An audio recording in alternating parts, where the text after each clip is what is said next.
आज का दिन हमारे लिए अद्भुत और जय का दिन है। आज भी हमारा, कल भी हमारा करके परमेश्वर की वचन हर दिन सुबह हमारे YouTube चैनल में हम शेयर कर रहे हैं।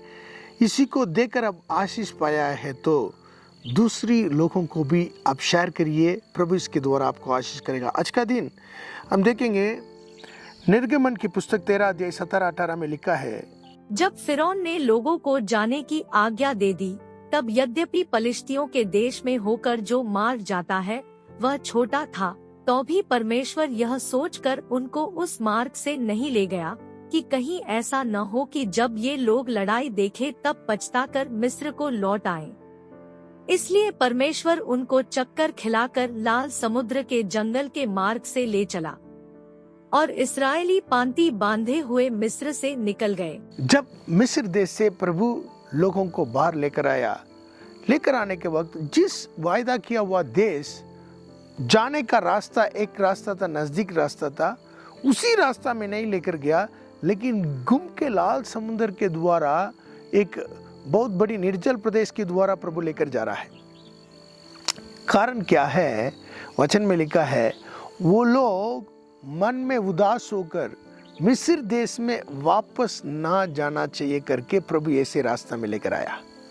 हो सकता है आज हमारा जीवन में जिसको हम सोच रहे हैं, कहाँ पहुंचने के लिए हम कोशिश कर रहे हैं, उसका रास्ता बहुत नज़दीक भी दिखाया हो, नज़दीक दिखाई दे रहा है, लेकिन हम उसमें जा नहीं पा रहे हैं। प्रभु हमारे लिए दूसरा रास्ता खोल रहा है। वो रास्ता बंद किया हुआ है, बहुत आसान है उसको, उसके द्वारा जाना, वो काम करना बहुत आसान है, लेकिन वो रास्ता नहीं खोल रहा है। वो बंदे को प्रभु ने बंद करके रखा है। जहाँ से मदद आना है वो बंद करके रखा है, हमको दूसरी रास्ता से लेकर जा रहा है। कारण क्या है?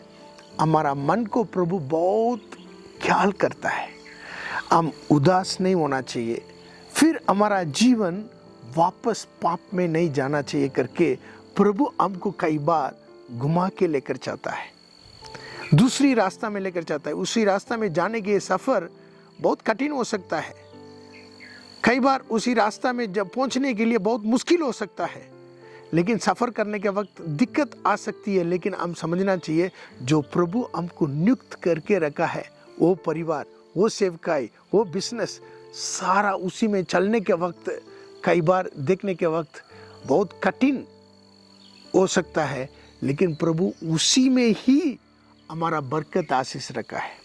प्रभु 40 वर्ष प्रभु उन्हीं लोगों को उसी रास्ता में लेकर गया, लेकिन 40 वर्ष उनको अपना कामों को दिखाया। अद्भुत रीति से प्रभु उनको सब कुछ किया है। इसी रीति से हमारा जीवन में भी जो प्रभु लेकर जा रहा है, वो रास्ता हो सकता है बहुत घूम के जा रहे हो, बहुत दिन हो गया, बहुत साल हो गया, लेकिन उसी में ही प्रभु सब आशीष रखा है। इसलिए इसी सफ़र में प्रभु आपको बहुत बड़ा आशीष करेगा, प्रभु की इच्छा के अनुसार चलने के वक्त। इसलिए आज का दिन उसी को समझकर हम हमारी जीवन को आगे बढ़ेंगे। आज भी हमारा है, कल भी है। God bless you, God be with you. Thank you.